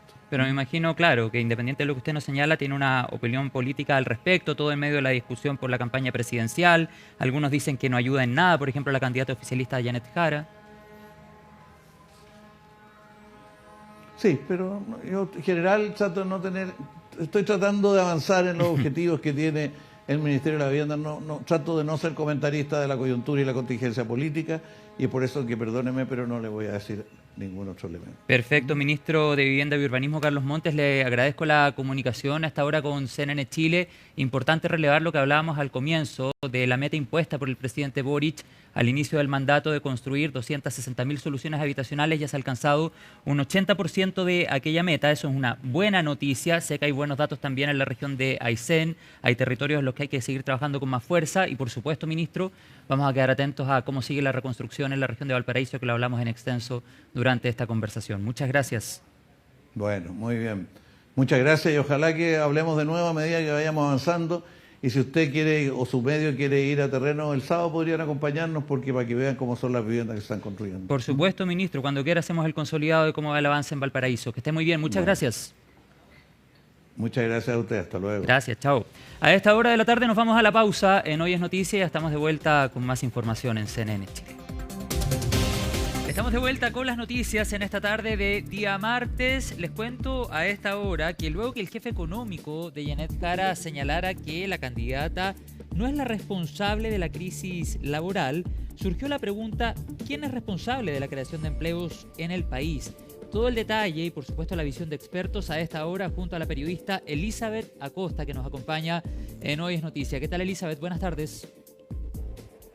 Muy buenas tardes, José. Así es. Ayer en Agenda Económica PM, Luis Eduardo Escobar, el asesor económico del equipo de Janet Jara, declaró que no culpa a la ministra y que no es un rol del ministro del Trabajo el de la creación de empleos. Por lo mismo nos cuestionamos entonces de quién es el rol de crear los empleos en Chile. Escuchemos lo que nos contó en Agenda Económica Luis Eduardo Escobar. Pero crear empleo no es algo que haga el ministro del Trabajo. En realidad, el crecimiento del empleo tiene que ver con el crecimiento de la economía. En consecuencia, yo no le asigno a Janet Jara, digamos, una responsabilidad por el nivel de empleo que existe actualmente en Chile. Bueno, frente a estas declaraciones entonces se genera el debate de quién es el encargado de crear empleo, si no es el ministro del Trabajo. Además, en un contexto donde contamos con un 8,9% de desempleo y solo 141 puestos de trabajo fueron creados en el último año. Por lo mismo, consultamos a los distintos sectores políticos, a los candidatos presidenciales y, por ejemplo, en el comando de Evelyn Matei, su equipo económico nos respondió que ellos crearían justamente 1 millón de empleos en el caso de acceder a la moneda. Escuchemos entonces a María José Abud y a Nicolás Monkeberg, que fue también ministro del Trabajo hace unos años. Son responsabilidad de quienes nos gobiernan hoy día. Si bien hay un rezago de la pandemia, vemos que en estos 4 años no han mejorado y eso es consecuencia de no tener una agenda clara y de impulsar agendas laborales que van en exclusivamente aumentar los costos de la contratación. La candidata Jara y su comando han dicho que no fueron los responsables de la escuálida creación de empleo y con eso nos han notificado que en un futuro gobierno tampoco serán responsables de revertir estas cifras. Algunos economistas y expertos, por ejemplo como Patricio Melero, quien también fue exministro del Trabajo, fueron consultados por CNN y entonces nos contaban que medidas como las 40 horas o por ejemplo el nuevo salario mínimo afectarían entonces a la capacidad de contratación y por lo mismo afectarían al desempleo, así que echarían un poco la culpa a estas medidas tomadas por el gobierno y al poco crecimiento económico que ha tenido Chile. La mezcla de esas cosas entonces llevaría a la situación actual en la que estamos en cuanto al empleo chileno. Escuchemos lo que nos contaron. Hacen un conjunto de acciones que obviamente están generando más desempleo por el mayor costo que tiene. Y eso no ha tenido de parte de la ex ministra del Trabajo medidas que contrarrestaran estos mayores costos. Ha habido tardanza, incapacidad de paliar los mayores costos que significan para el empleo y sobre todo una falta de impulsar un crecimiento económico. Porque claro, no es totalmente responsable de la situación laboral, porque es una cosa más grande y más macro, ¿no es cierto? Sin embargo, todas estas legislaciones microeconómicas que van poco a poco afectando los costos laborales, hacen que eso tenga algún efecto sobre la contratación y por lo tanto sobre el desempleo. La ministra o la ex ministra y candidata tiene una responsabilidad directa. Lo único que hizo este gobierno fue subir los costos de contratación, disminuyendo las horas que se trabajan, subiendo el sueldo mínimo. Por lo tanto, no es de extrañar. Otros candidatos presidenciales también fueron bien críticos del gobierno y de su responsabilidad en la crisis del empleo en la que se encuentra Chile. Principalmente le preguntamos a Franco Parisi, a Johannes Kaiser y José Antonio Kast. Escuchemos sus declaraciones. Principalmente al gobierno. Este gobierno es un gobierno caro, malo, mal estructurado, lleno de amiguismo. ¿Quién tiene mejor empleo? Todos los exes y futuros pololos del Partido Comunista y del Frente Amplio. Eso es lo interesante, en este gobierno nadie es responsable por nada. Un gobierno tiene que ser responsable de sus acciones y tiene que mostrar resultados. Bueno, otros sectores políticos estaban de acuerdo con las declaraciones de Luis Eduardo Escobar en cuanto a que no es una tarea del ministro del Trabajo crear empleos, pero también habían críticas de otros sectores. Escuchemos entonces las declaraciones. Tiene toda la razón las expresiones del vocero económico de la candidata Jara. El empleo no depende para nada del Ministerio del Trabajo. El empleo en Chile lo da el sector privado. Achacarle la creación o falta de creación de empleo a Janet Jara es un despropósito, porque esta es una cuestión que responde a múltiples factores, a distintas autoridades, al sector privado también, y acá lo que ha habido hasta ahora es un esfuerzo mancomunado y en esa línea hay que perseverar. Es completamente inaceptable que el asesor económico de Janet Jara, Luis Eduardo Escobar, intente eximir de responsabilidades a la ex ministra del Trabajo con respecto a la cifra de desempleo en el país. Bueno, José, es un debate que sin duda genera mucha controversia, ya que en la candidatura presidencial, en esta carrera que se disputa en nuestro país, hay dos ministras, exministras del Trabajo que se encuentran disputando el puesto. Se trata de Janet Jara y Evelyn Matei, como ustedes bien saben, y más aún en un contexto de la desocupación en un 8,9% y de que el último año solo se crearon 141 puestos de trabajo. Por lo mismo, entonces, es que este tema genera harta controversia, hartas opiniones y debate público. Así que vamos a seguir atentos a todos los debates presidenciales y las opiniones para seguirlos informando de la actualidad económica en cuanto al mercado laboral. Así es, Elizabeth Acosta, por supuesto atentos a cada uno de los detalles en estos meses previos a las elecciones. Muchas gracias, buena tarde. 6:43, ya estamos listos y dispuestos para iniciar un viaje al exterior, iniciar la conexión global. Nos acompaña Isel Guerra del área internacional. ¿Cómo has estado, Isel? Bienvenida. ¿Cómo estás, José? Muy buenas tardes. También a quienes nos acompañan a esta hora en Conexión Global en Hoy es Noticias. Comenzamos precisamente esta revisión internacional con las últimas antecedentes que llegan desde la franja de Gaza y también desde Israel, particularmente en este último territorio debido a las protestas que estaban convocadas para esta jornada en el denominado Día de la Disrupción o Día de la Lucha, como había sido bautizada por los propios organizadores en esta jornada de protesta a nivel nacional en diferentes ciudades, no solo en Tel Aviv, y que dejaba estas imágenes que están viendo ustedes allí en pantalla de la cantidad de personas que acudieron a este llamado y que salieron a las calles a exigir precisamente a Benjamín Netanyahu, el primer ministro de Israel, que acceda a un acuerdo que permita la liberación de los rehenes y con ello el cese a las hostilidades. Bloqueos en las carreteras con la instalación de neumáticos quemados, también estas protestas en las calles, varias declaraciones de los manifestantes y de los familiares de los rehenes que exigían precisamente que se pueda alcanzar un acuerdo que permita el fin de este conflicto después de 22 meses, ¿no? Los organizadores han señalado que unas 350.000 personas habrían participado en las diferentes convocatorias realizadas durante esta jornada intensa, por lo demás, que partió bastante temprano con los bloqueos de las carreteras, principalmente no aquellas que acceden hasta la ciudad de Tel Aviv, y más tarde, entrada la noche, precisamente con estas movilizaciones en las calles, también en las afueras de la residencia de Benjamín Netanyahu en Jerusalén se registraban también algunas de estas concentraciones y convocatorias. Vamos a revisar parte de las declaraciones que entregaban los manifestantes durante esta jornada de Día de Lucha, como era bautizado por los propios organizadores detrás de esta protesta nacional. Israel se opone a Netanyahu y a su régimen. Otro día de protesta, otro día para asegurar que el problema de los rehenes siga siendo una alta prioridad. Otro día para presionar a Netanyahu y obligarlo a poner fin a la guerra y a llegar a un acuerdo sobre los rehenes. Hoy el pueblo israelí está en las calles exigiendo el fin de la guerra, el alto al fuego y el regreso de todos los rehenes. Este es un día de resistencia. Nos manifestamos aquí frente al gabinete, la reunión gubernamental que supuestamente discutirá un acuerdo para el retorno de los rehenes y el fin de los combates y la guerra. Y estamos aquí para recordarle a nuestro gobierno que ese acuerdo debe sellarse. Todos los rehenes deben regresar a casa y para lograrlo debemos detener la guerra.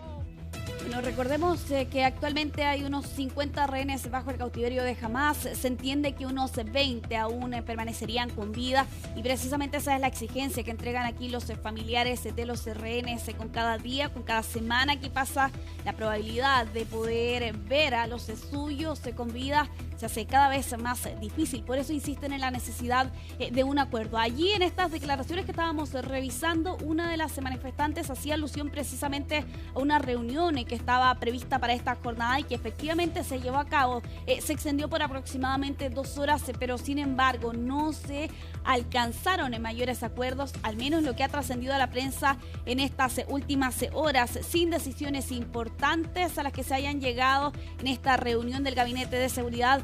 Tampoco luces de que efectivamente Israel haya aceptado esta propuesta que permita el acuerdo, pese a que jamás ya hace algunos días atrás había dado luz verde precisamente a esa propuesta presentada por Estados Unidos bajo también la mediación de Qatar y de Egipto. Precisamente nos quedamos en esta zona del planeta, avanzamos en Conexión Global en esta oportunidad con otros antecedentes que se han conocido durante esta jornada respecto de este ataque que lanzó el día de ayer Israel contra un hospital en el sur de la franja de Gaza, allí en Yan Yunis. Bueno, aquí lo que ha señalado Israel, particularmente las fuerzas de defensa de Israel durante esta jornada, es que supuestamente este ataque iba dirigido contra una cámara instalada aparentemente, según la versión que entrega Israel, por Hamas, usada para captar la actividad militar israelí. Lo cierto es que más allá de esta denuncia o de la supuesta razón para lanzar este ataque, no ha proporcionado pruebas mayores de parte de Israel para sustentar precisamente esta hipótesis. En esa misma línea también plantean que supuestamente 6 de las 20 víctimas que dejó este ataque el día de ayer y que entre ellos por lo demás estaban lamentablemente incorporados personal médico, así como también periodistas. 6 supuestamente eran terroristas y según la versión que entrega Israel, uno de ellos participó en la infiltración en territorio israelí ese 7 de octubre del 2023. CNN ha podido acceder a una de estas fuentes y señala que ninguno de los periodistas era objetivo de este ataque. Son parte de las conclusiones que se han conocido tras esta investigación preliminar que ha realizado Israel, según plantean, por cierto, desde el gobierno de Benjamín Netanyahu, pero al mismo tiempo reconocen que hay varias lagunas, entre ellas un examen al proceso de autorización previo al ataque, así como también un examen del proceso de la toma de decisiones en el terreno. Recordemos que el día de ayer, tras conocerse, por cierto, este ataque dramático, que por lo demás hay varias imágenes de los 2 bombardeos que terminaron con la vida de al menos 5 periodistas durante esa jornada, pero Benjamín Netanyahu, su oficina, aseguraba que había sido esto un trágico accidente. Ese era el concepto con el que calificaban por lo demás lo ocurrido el día de ayer.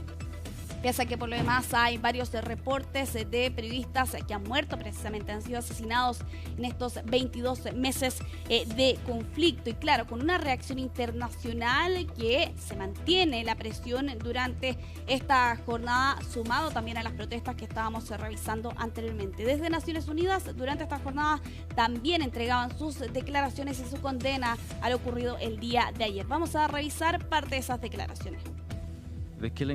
El asesinato de periodistas en Gaza debería conmocionar al mundo, no para que guarde silencio, sino para que actúe y exija rendición de cuentas y justicia. Sabemos que uno de los 5 periodistas parece haber muerto en el primer ataque aéreo, mientras que otros 3, incluida la periodista, parecen haber muerto en el segundo. Esto es impactante e inaceptable. Como dije, está prohibido atacar a periodistas, pero también está prohibido atacar hospitales. Las autoridades israelíes han anunciado investigaciones sobre este tipo de asesinatos. Debe haber justicia. Aún no hemos visto resultados ni medidas de rendición de cuentas. Bueno, vamos a continuar en nuestra región, específicamente en Argentina, pero directamente relacionado con el cartel de los soles, que Estados Unidos por lo demás se lo vincula a Nicolás Maduro, y es una de las razones que ha llevado precisamente a la administración estadounidense a tomar una serie de medidas en estas últimas semanas, entre ellas ofrecer una recompensa de $50 millones para dar con la captura del dictador venezolano. Y bueno, desde el otro lado de la cordillera, Javier Milei, el presidente de Argentina, ha declarado al cartel de los soles como organización terrorista, y es un anuncio que se ha dado a conocer durante esta jornada a través de un comunicado donde se dispone lo siguiente: que el gobierno nacional dispuso la incorporación de la organización criminal transnacional conocida como el Cartel de los Soles al registro público de personas y entidades vinculadas a actos de terrorismo y su financiamiento. Javier Milei, por su parte, a través de redes sociales aseguraba que con esto se estaba del lado correcto de la vida. María Corina Machado, la opositora venezolana, agradecía también en los momentos posteriores a esta acción que tomaba la administración argentina, y allí aseguraba que en nombre de los venezolanos ella le agradecía su firme y decidido apoyo a la causa justa por la libertad y la democracia de Venezuela. Parte de la reacción por lo demás que entregaba María Corina Machado a esta información que conocíamos desde el país vecino de Argentina, de calificar precisamente al cártel de los soles como una organización terrorista. Con esto Argentina se suma a otras naciones de la región que han adoptado decisiones similares. Por ejemplo, Paraguay, y también en estos últimos días Ecuador adoptaba esta misma decisión. Todo esto en medio de lo que han sido las diferentes acciones que ha estado adoptando Estados Unidos en contra de lo que ellos se califican es una red de narcotráfico liderada por el presidente de Venezuela, y que precisamente busca llevar con sus flujos de droga hasta Estados Unidos, y eso ha llevado no solo a esta recompensa de $50 millones, sino que también al despliegue de barcos de guerra por el Caribe, precisamente en estas últimas jornadas, y que ha llevado incluso a el temor precisamente de la región ante cuáles podrían ser esas eventuales consecuencias. Bueno, bueno, aumenta la tensión en nuestra región. Hay algunas naciones como Argentina que se pliegan por lo demás con Estados Unidos. Se suma entonces a otras naciones como Paraguay y también Ecuador que han adoptado esta misma decisión en estas últimas semanas. Precisamente hablando de narcotráfico en nuestro continente, vamos a continuar Conexión Global con esta información que conocíamos el día de ayer. El ex líder del cártel de Sinaloa se ha declarado culpable ante la justicia estadounidense y con esto un acuerdo que alcanza por lo demás con la Fiscalía le va a evitar que eventualmente precisamente el Departamento de Justicia pueda solicitar la pena de muerte, pero sí va a tener que pasar toda su vida tras las rejas. ¿De qué se trata esta situación? María Santana nos lo cuenta. Ismael El Mayo Zambada, conocido como el fundador y líder del cártel de Sinaloa, se declaró culpable en una corte federal de Brooklyn de 2 cargos, uno por participar en una empresa criminal continua y otro por asociación ilícita. El juez le dijo que antes de aceptar su declaración de culpabilidad, El Mayo tenía que confesar todos sus delitos y El Mayo, a través de un intérprete, empezó a enumerar sus crímenes. Dijo que entró a la vida del narcotráfico desde muy temprana edad, desde los 19 años empezó traficando marihuana y después empezó a traficar otras drogas, principalmente la cocaína. Dijo que luego se convirtió en el líder de una gran red criminal conocida como el cártel de Sinaloa, responsable por traficar, distribuir e importar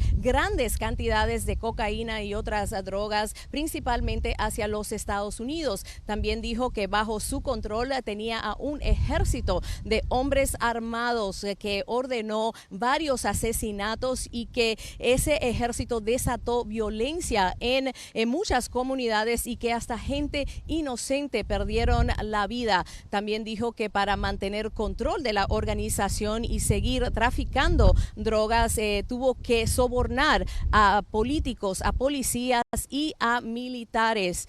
Dijo además que se arrepentía de todo el daño que había causado y le pidió perdón a cualquier víctima de sus acciones. La secretaria de Justicia de Estados Unidos, Pam Bondi, llegó a Nueva York y celebró esta declaración, la captura del Mayo Zambada, como una victoria para los Estados Unidos en su lucha contra el narcotráfico, mientras que el abogado de Zambada, Frank Pérez, dijo que este no es un acuerdo de cooperación, que él no va a cooperar con el gobierno estadounidense para implicar a otras personas en el narcotráfico. Ahora esperará el día de la sentencia. La pena mínima obligatoria por uno de esos cargos es vida en la cárcel. También se le va a decomisar unos 15,000 millones de dólares en bienes. La sentencia está programada para el próximo 13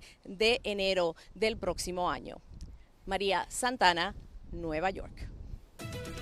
Seguimos en Conexión Global en Francia por esta decisión que ha dado a conocer su primer ministro en estas últimas horas de someterse a una moción de confianza. Todo esto en medio del debate del presupuesto del 2026, donde ya se anunciaban recortes radicales con un presupuesto que quiere eliminar de 44.000 millones de euros y con varias medidas impopulares que ya había adelantado François Bayrou anteriormente. Por ejemplo, la de eliminar 2 días de feriado, entre ellos el lunes de Pascua, y a eso se suma además el despido de 3.000 puestos de trabajo público, porque Francia actualmente tiene una deuda del 5,4% del PIB. Y esta semana daba este anuncio inesperado de someterse a un voto de confianza el próximo 8 de septiembre en una sesión extraordinaria y claro, con el temor más grande, ¿no? Una eventual caída del gobierno, porque se requieren de al menos 287 votos en la Asamblea Nacional para poder continuar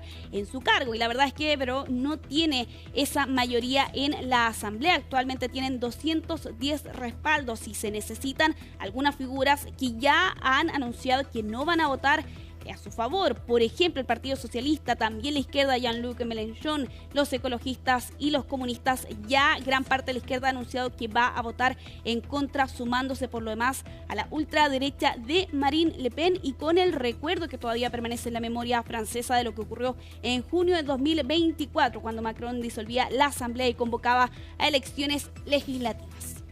Avanzamos con esta imagen. Llega desde Arizona esta gigantesca tormenta de arena que cubría los cielos de esta zona de Estados Unidos el día de ayer por la noche. Esta pared de polvo, también conocido este fenómeno como Habub, y que el día de ayer generaba bastante temor en la ciudad de Phoenix, porque la visibilidad había quedado casi nula debido a este fenómeno donde los vientos se levantan la tierra del desierto y claro, puede extenderse por varios kilómetros, generando por lo demás esta gigantesca pared que parece una ventisca invernal. Varios efectos que quedaron de este fenómeno el día de ayer: fuertes tormentas eléctricas, vientos, incluso el cierre del aeropuerto de manera momentánea, esta parada en tierra por una hora, producto también de los efectos que dejaba este fenómeno, y cortes de electricidad. 60.000 clientes perdieron el suministro eléctrico hasta esta mañana de día martes, la mayoría de ellos en el condado de Maricopa, allí en Arizona, Estados Unidos. Bueno, nos quedamos precisamente en ese país para finalizar Conexión Global con esta noticia que ha dejado encantada sobre todo, José, a las fanáticas de Taylor Swift, que ha anunciado su compromiso con el deportista Travis Kelce y con un anuncio que realizó precisamente en sus redes sociales durante esta jornada con estas fotografías, José, sumamente románticas. Se va a casar en una fecha que hasta este momento no se ha dado a conocer, pero claro, esta pareja que ya lleva 2 años aproximadamente de relación ha anunciado finalmente su compromiso. Ya hace algunos días atrás había dado a conocer allí algunos detalles en el podcast que tiene el hermano de Travis Kelce, y allí contó, por ejemplo, cómo se conocieron, y una de las frases que queda de ese podcast, José, es la siguiente: este podcast me consiguió un novio, porque allí recordemos que esta historia de amor surge cuando Travis Kelce reconoce en ese podcast que él había asistido a un concierto de Taylor Swift, que había llevado este brazalete, ¿no? Por cierto, para poder acceder a la cantante, y no había tenido la suerte que requería. Bueno, finalmente esa historia de amor se ha convertido en esto. El anillo. Y también en el anillo, José. ¿Cuánto habrá costado ese anillo? Es la pregunta que circulaba en las redes, y de hecho algunos fans hablaban, o más bien entregaban estimativos. Claro, sí. Algunos hablan de $550,000. Iba a decir 550.000 pesos, ni una posibilidad. No, ninguna posibilidad. Lo estamos viendo, por cierto, con esa fotografía. Primer plano, por lo demás, de ese momento donde precisamente Travis Kelce le pide matrimonio a Taylor Swift, a la cantante. Y varias reacciones han surgido durante esta tarde. Algunos artistas como Avril Lavigne, por ejemplo, pero también del plano político, y uno que ha llamado bastante la atención: el presidente de Estados Unidos, Donald Trump, que recordemos tiene una especie de enemistad con la cantante estadounidense ¿Qué dijo? de larga data. ¿Qué dijo? Revísamelo precisamente las declaraciones que ha entregado durante esta jornada desde la Casa Blanca. Bueno, les deseo mucha suerte. Sí, creo que es un gran jugador. Creo que es un gran tipo y creo que ella es una persona estupenda. Así que les deseo mucha suerte.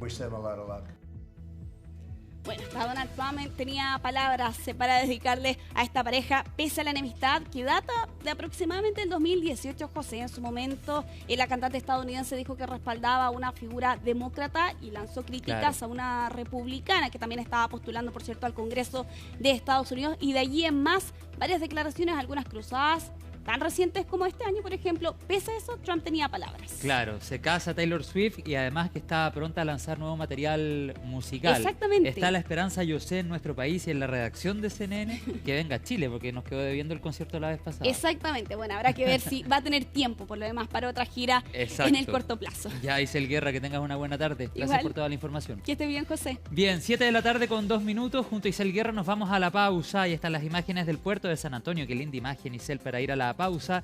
A esta hora de la tarde, 13 grados en ese lugar, 17, un poco más de 17 en nuestra capital. Pausa y estamos de vuelta con el deporte en CNN Chile.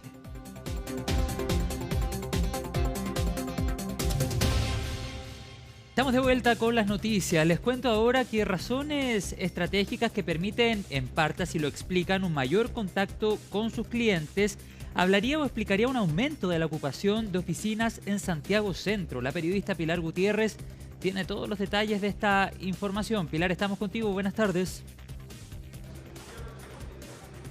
Hola, muy buenas tardes. Claro, se trata de un estudio realizado por la empresa de servicios inmobiliarios CBR, que reveló que las oficinas en Santiago Centro alcanzaron la mayor ocupación de los últimos 3 años. Así lo revelaba entonces las cifras por el informe que realizó entonces esta empresa, que daba cuenta que la tasa de vacancia de las oficinas en Santiago Centro alcanzó el nivel más bajo en el último tiempo, 12,5% es la cifra que entregaban en ese estudio. Y ahí, según los datos que entrega la misma empresa en estos informes que realiza de manera trimestral, decían que, por ejemplo, el máximo que se alcanzó, la mayor vacancia, es decir, la menor ocupación de oficinas, fue el tercer trimestre del año 2023, posterior a lo que había sido el estallido social y la pandemia. En ese periodo, decían, la tasa de vacancia fue de 17%, es decir, con respecto a la cifra actual vemos una caída de 5% en la vacancia. Como decíamos, ahí según el análisis que pudimos hacer con los distintos expertos con los que estuvimos conversando, decían que algo que había influido mucho en este factor tiene que ver, por ejemplo, con la sensación de inseguridad que se generó posterior al estallido social, que hizo que algunas empresas optaran por mudarse hacia otros sectores, como por ejemplo el sector Oriente, y también en la pandemia lo que fue el teletrabajo, que finalmente muchas oficinas entonces también se retiraron del sector. Pero entonces, a partir de estas cifras podríamos ver lo que podría eventualmente ser un repunte, si bien desde CBR señalan que las cifras y los datos que dan a conocer son bien cambiantes, son bien fluctuantes. De todas formas, es algo que se viene dando de manera bastante sostenida en los últimos trimestres. Eso sí, si bien han mejorado las cifras con respecto al año 2023, todavía no se recupera el nivel de vacancia que había previo a la pandemia, previo al estallido social, en donde más bien se situaba en niveles cercanos al 2% en Santiago Centro. Pasemos a escuchar el análisis precisamente que hacían desde CBR. Principalmente vemos una estabilidad en la baja de la vacancia. Hay una fuerte vuelta de la empresa a la presencialidad y al modelo híbrido, con al menos 3 días de presencialidad, lo cual ha marcado fuertemente la vuelta. Pero en la pandemia y el estallido social fluctuaban entre un 1 y un 2% en clase A. Luego hubo un aumento sostenido posterior a esto, llegando al 17%, considerando que hubieron edificios que tenían más del 50% de vacancia. Pero en el último trimestre, una baja de 4 puntos promedio, llegando al 13%, por fin acercándonos al 10%, lo que incide positivamente en la calidad de vida de las personas, el ambiente, atractivos comercios, entre otras cosas.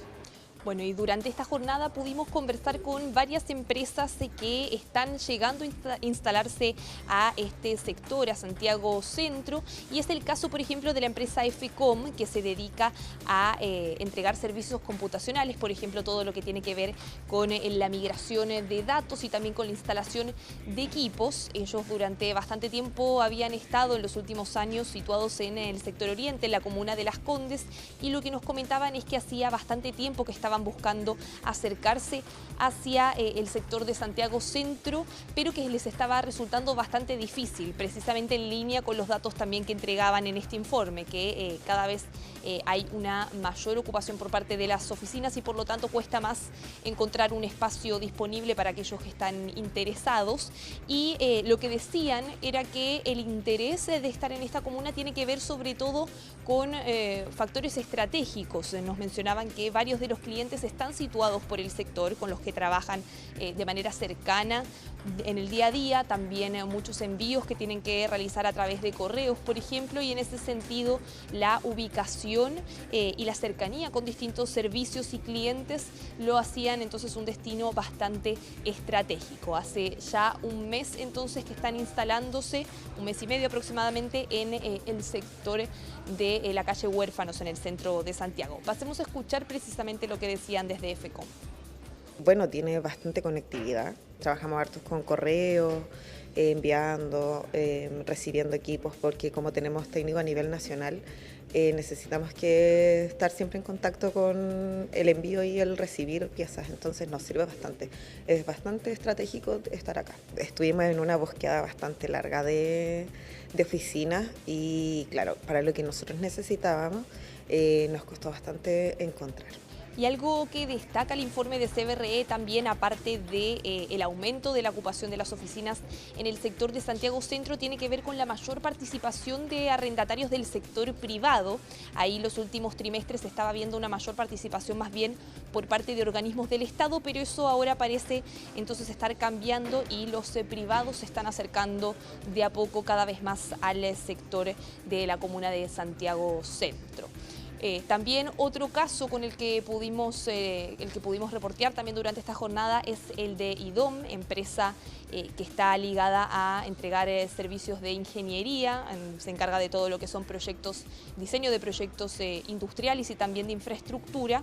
Y en el caso de ellos ya están instalados en Santiago Centro hace aproximadamente 10 años. Fue entonces hace poco que decidieron ampliar las oficinas y lo hicieron en la misma comuna. Optaron de hecho por el mismo edificio, hubo un piso de estas oficinas que estaba vacante y entonces ahora están realizando las ampliaciones ahí mismo. Señalan que algo que valoran mucho del sector tiene que ver con la conectividad que ofrece para las personas y que los trabajadores, por ejemplo, que viven cerca del sector puedan llegar ya sea en metro, los que están más cerca caminando incluso. Las personas que pueden llegar en bicicleta también lo hacen y también mencionaban en este caso la cercanía con otros clientes. Ellos trabajan mucho, por ejemplo, con el Metro de Santiago y en ese sentido hay un valor estratégico de esta ubicación en el poder estar en contacto cada vez más directo, ya que es bastante seguido que tienen que trabajar en proyectos en conjunto. Pasemos a escuchar precisamente lo que decían desde IDO. En el centro tenemos muy buen acceso en transporte público y también para los que vienen en bicicleta o mucha gente que vive cerca del sector que viene caminando. Es un lugar que ofrece gran variedad de servicios desde el punto de vista de diversidad de lugares para ir a comer, también para realizar trámites, digamos, que necesitan hacer las personas en el fondo junto con la jornada de trabajo. Gran parte de nuestros clientes, sobre todo los clientes más del sector público, infraestructuras, trabajan acá en el centro, clientes como Metro Santiago, como empresas ferroviarias del Estado, con los que trabajamos habitualmente, tienen sus oficinas acá y nos queda cómodo poder trabajar con ellos. Efectivamente, yo creo que en el último tiempo hemos visto una recuperación del centro, se ve de nueva actividad, yo creo que hay más gente en las calles, eso también genera mayor seguridad. En el caso de este mismo edificio, vemos que está nuevamente lleno y es como una señal de alguna manera de esa reactivación. Son algunas de las razones entonces que señalan las empresas y que generan interés para llegar a instalarse a la comuna de Santiago Centro, lo que da cuenta del repunte que está teniendo la comuna posterior a la alta vacancia que se había generado posterior al estallido social y también a la pandemia. Bien, Pilar Gutiérrez, gracias por la información, la proyección a esta hora de la tarde. Vamos a seguir de cerca este tema. Que tengas un buen día. Información junto a nuestro compañero de CNN Deporte, conductor de CNN Deporte. Dejamos hasta acá, hoy es noticia. 28 grados alcanzamos el día de hoy. Agradable. En algunas comunas de la región metropolitana, Nicolás Cabarga. A esta hora 16,7. Igual la temperatura sigue agradable. Les agradezco la sintonía, nos reencontramos más adelante en CNN Tiempo. Sigan en compañía de CNN Chile. Gracias por estar ahí.